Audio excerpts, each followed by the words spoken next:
Survivor has been on TV for well over 23 years now, and with that, myself, fellow Survivor YouTubers, and you all have formulated opinions about this show that everyone may not agree with. Good, that's the point of today's video. Let's state our very biased opinions that may or may not be rooted in fact. Number 1, I'm just gonna come out and say it. Cassidy of Survivor 43 was not robbed. She lost the game of her own volition and pride. She chose to ignore what the jury told her as they left. She watched as Jesse made big move after big move, and instead of pulling a Chris Underwood and knocking out Jesse herself, she instead handed it off to someone else equally qualified to win and let Gabler not only beat Jesse, but set the fire-making record for the show. Cassidy screwed up and she paid the price. She copied Natalie Anderson and thought winning immunity, that was enough. As we all should have learned from Russell Hantz by now, it isn't only about getting to the end, but doing it in a way that pleases the jury, and Cassidy didn't care about pleasing the jury. Number 2, and this one I'm gonna give you a lead in on. You see, I asked a bunch of Survivor YouTubers to help me with this video to give me one of their unpopular opinions, and while pretty much everyone had a different opinion, there were 2 who were in agreement on an opinion, but they didn't know about the other person sending their opinion in. I appreciate them both. Hey, Luke from Idled Out here. Thanks to Once Upon an Island for inviting me to participate. My Survivor hot take is that Survivor Edge of Extinction will one day be a beloved season by fans. You know how this season has a cast that is almost universally bad at Survivor? The few good players go out between Final 10 to Final 8. Everyone's extremely petty, and the winner's kind of a joke. Remind you of any other seasons? It's my belief that EOE will one day see a Gabon-style reappraisal as a fun but train-wrecky meme season. The kind of season you don't recommend to new viewers first, but maybe after they've seen some of the classics, you say, hey, go check out EOE if you want drama, horrible players, and petty conflict. I'm not sure when this fan reappraisal will happen, but mark my words, Edge of Extinction will one day be held in high esteem, or at least Gabon level esteem. Ladies and gentlemen, Survivor superfans of all ages, my name is RussellMuscleTV, and today I need to announce I am a big supporter of Survivor Edge of Extinction. Before you start calling me crazy in the comments, please let me explain myself. Obviously talking about the 38th season of Survivor as a whole, and not the twist of having people hang out on a separate island after being voted out. I understand bringing it into an all-winner season like Survivor Winners at War, because we wanted as much screen time from all the players as we possibly could. So now that we got all that out of the way, I feel like I need to say it again for everyone that didn't hear me. The 38th season of Survivor, Survivor Edge of Extinction, is a top tier season of Survivor. When you take a step back and look at the cast as a whole, it's such a strong group of newbie players. And when talking about the returning players of the season with Joe, Wentworth, Aubrey, and David, it was so refreshing to see a group of newbie players completely dominate these returning favorites, locking in the idea that we'll probably never see a captain season of Survivor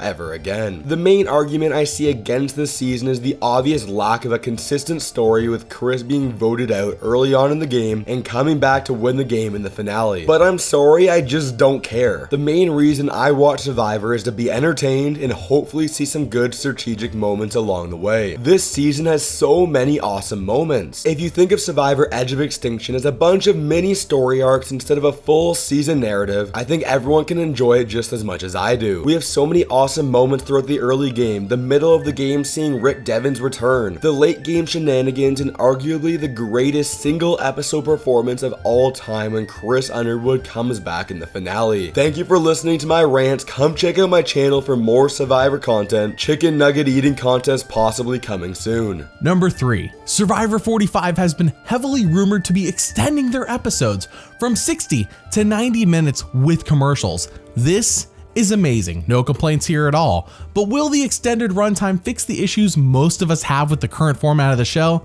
No, it will not. My worry is that with production knowing they have this extended runtime, that will lead to more twists being shoved into an already cramped 26-day show instead of letting the players just survive. I know we all think that a longer runtime would help, and it can, but my unpopular opinion is that instead of just keeping the show as is with more runtime, therefore making a better show. They will instead try to compensate with more twists, and we still won't get much camp life. By the way, thank you for watching and liking this video. This channel is patron supported, and that is how we stay independent enough to give our critical opinions. If you want to support us, then Patreon is a great optional way to do so.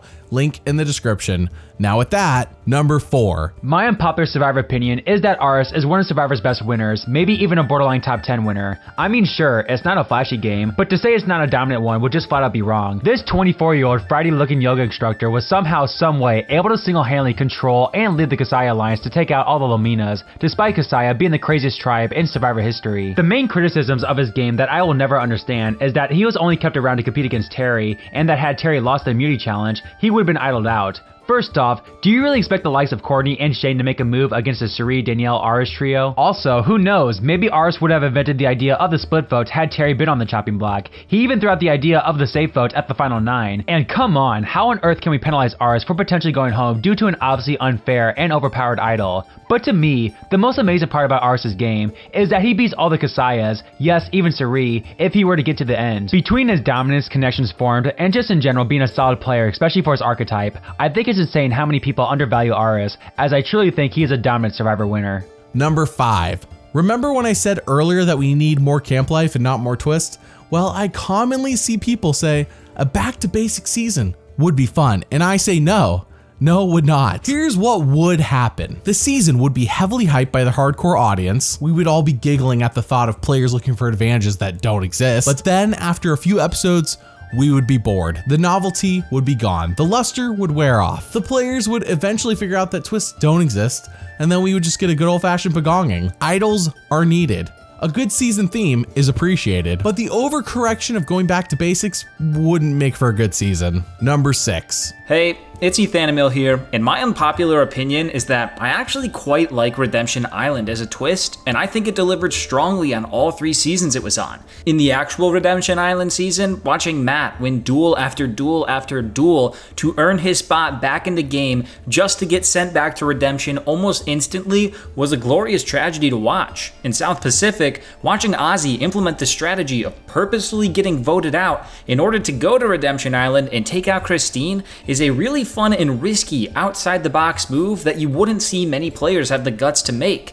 And even afterwards, I personally enjoyed watching Redemption Island turn into Ozzy Island as it pushed the storyline for the season and made the final immunity challenge one of the most climactic of all time. And then, for the final time that it showed up in Blood vs. Water, Redemption Island was practically a fun extra sideshow we got to watch alongside the main show. Each week, you of course had your regular Survivor action, but then you also got a little side course of somebody yelling at Brad Culpepper from beyond the grave. Plus, you also had so many great moments, like Kat being worried that Hayden would break up with her for not making the merge, or pretty much every single person burning the hidden immunity idol clue in front of everyone. Overall, I get why people don't like Redemption Island as a twist, but I definitely don't mind it, and I would take it over the Edge of Extinction any day of the week. Number 7. Here comes the heat. Survivor 30 Worlds Apart is narratively a fun and satisfying season. I know, I'm agreeing with Jeff on this one. I think it's a good season. Prepare for massive spoilers if you don't already know. I get why Jeff hyped up the season before it aired. You know why? It works as a movie. You have a plethora of villains, humorous moments, and a hero who does indeed reach a low point and works his absolute tail off to overcome all odds and win the game and earn back the friendship he lost along the way. If you want a strategically strong season, this ain't it, Chief. But if you want a good season with a satisfying story, Worlds Apart, it's a satisfying story. Kind of similar to Vanuatu, except I think Vanuatu is a superior season in almost all regards. Number 8. I would like to express my gratitude to Once Upon an Island for extending an invitation for me to return to the channel. It is truly an honor to provide what I believe may be the most controversial unpopular opinion of this video. Survivor has been an iconic reality TV show since the debut in 2000, and Jeff Probst has been an integral part of its success. He has hosted the show for more than 2 decades, and fans have grown to love his witty comments, trademark blue shirts, and his ability to orchestrate an intense tribal council. However, as the show has evolved over the years, so has Probst's approach to hosting. As a longtime fan of Survivor US, it pains me to say that the famous quote, "You either die a hero or live long enough to see yourself become the villain," seems to apply to Jeff Probst. While he will always hold a special place in the hearts of Survivor fans as the show's first host and someone who has remained loyal to the franchise for over 44 seasons, I believe that he is currently hurting the US version of the show and has lost his touch with the audience. Probst's unrelenting drive to constantly innovate and introduce game-breaking twists has resulted in a game that relies too heavily on gimmicks and theatrics. If this is the trend that's going to continue and it goes unchecked, I fear for the future of the show and what may come. Despite the concern that the show may not survive without Probst, I would like to assure those who only watch the US version that there is hope. There are two exceptional hosts in Jonathan LaPaglia and Nico Panaggio who have been instrumental in pushing their respective international versions of Survivor to new heights. In fact, some may argue that the premiere product no longer belongs to the US franchise. In my opinion, it is time for Probst to step back from hosting and running the show and to seek a successor who can take the reins. For those who doubt me, I encourage you to explore the international versions of the show and see for yourself what can be done. If you're interested in hearing more of my thoughts on Survivor and other shows, I'd like to invite you to check out the Nullified Take channel here on YouTube, where we would greatly appreciate your support in reaching our goal of 2,000 subscribers. Number 9. Most fans don't like Scott and Jason from season 32 Wrong, but I do. Like the villains of Worlds Apart, they help to create a satisfying story. Is their bullying and psychological warfare good behavior? No, we need people to be jerks on the show so they can get their comeuppance. Otherwise, we get safe, conservative gameplay that results in a cast of 18 players who all have sad backstories, and the show wants us to root for them. I don't want to root for 18 players. I want villains to hide camp equipment and to be jerks with the idea that this is somehow good gameplay to them when we all know it isn't, but they think it is, and that's what makes it so entertaining. And now it is time for your all's unpopular opinions that I asked for on my YouTube community tab and on Patreon. Matt says Jeff Probst needs to be removed as producer of the show and exclusively be a host again. Ever since he was given that role, it's been nothing but gimmicks that overstay their welcome, too many advantages, and too many game bots on the cast. Laura says, make one great season a year instead of 2 just fine seasons a year. Geoff says, my unpopular opinion is bringing back fire tokens as a currency system if they want to keep so many advantages in the game, or just bring back a final 2 or keep 3 sometimes and don't tell the players, keep the swap alive and stop sticking with the same tribe thing, no more earn the merge, that's rubbish. Billy says they need to go back to basics. Different locations, balance advantages, and have some dang villains. Skip44 says, to me, building a single alliance with a group, sticking with that alliance and decimating those not in your alliance is the ultimate mark of success on the show. I'm so tired of trust clusters. Give me Brian, Tom, or Boston Rob completely controlling a game over any of these modern seasons any day of the week. Chris says, I know I'm in the minority, but I really enjoyed the seasons that had Redemption Island since that added a whole extra layer to it all. Can we vote out a threat and gamble that he or she will lose to someone else in a duel? Cool Guy Casey says, honestly, I think Exile Island season 12 is one of the best seasons for the show. Despite having questionable strategic gameplay and a really boring Lamina alliance, it makes up for it by having my favorite alliance ever. The post-swap Kasai's are also dysfunctional and such strong personalities that it provides the most entertainment I've seen in a season, up there with Gabon. Aris is also a really underrated winner. Cool to see him take charge and help maintain such a toxic alliance with Suri. Boom Z says, most aspects of the new era aren't that bad. I quite enjoyed Shipwheel Island. The knowledge is power advantage, beware idols, the one person from each tribe swap, and the cast. CH says the supposed dark age of Survivor seasons 21 through 24 are honestly some of the best from the show and are more entertaining than so many other seasons. TM says, I like this jury format that they're currently using more than the previous one, with the juror coming up and making a speech. The jury speeches were iconic and fun, but this format makes so much more sense for discussing everyone's gameplay. Kyle says, Judge Sargent is the most underrated villain in American Survivor. From flipping on his original tribe the first chance he got, to his rivalry with Margaret, to lying about the idol being definitely by far on the ground, to his amazing response to being voted out, the guy was a constant source of entertainment, and it's a shame he's never returned, man. Will says, I like the shorter seasons and smaller cast. I know a lot of people would like to go back to 39 days, but the smaller cast and shorter time, I feel, gives a lot more room to focus on the players.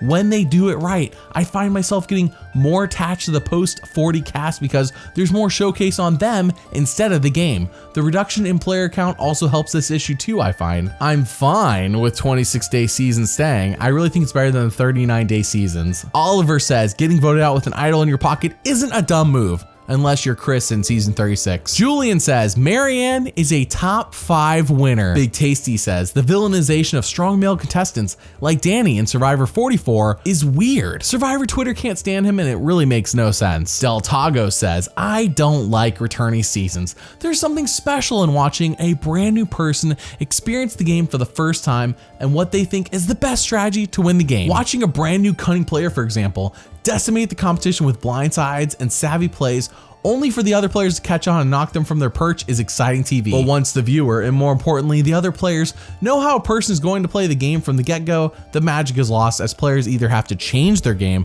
and lose what made them memorable the first time around, or fall victim to other players knowing their tricks. Hikaru says, Kagayan is not that good. After the merge, it's basically the Tony show, and I don't watch Survivor for that. Shin says, I think season 43 is one of the worst seasons I've ever seen. Not Thailand or One World levels of bad, but still bad. I didn't like the majority of the contestants, and those I did like were all pre-merge boots. Just found it a chore to keep watching the season, and the ending didn't much make up for it. And our last unpopular opinion comes from Pancake. I really hate showmances on Survivor. Romber, Figtails, Matt and Franny, all of them. I've never liked a single one because they're never the most interesting subplot and the cringe factor is real. Sign me up for rom-coms any day of the week, but I'm here to watch Survivor, not Love Island. So what do you think? What are your unpopular opinions about Survivor? Comment below and let me know. Thank you for watching, and doubly thanks for liking and subscribing. See you all next time.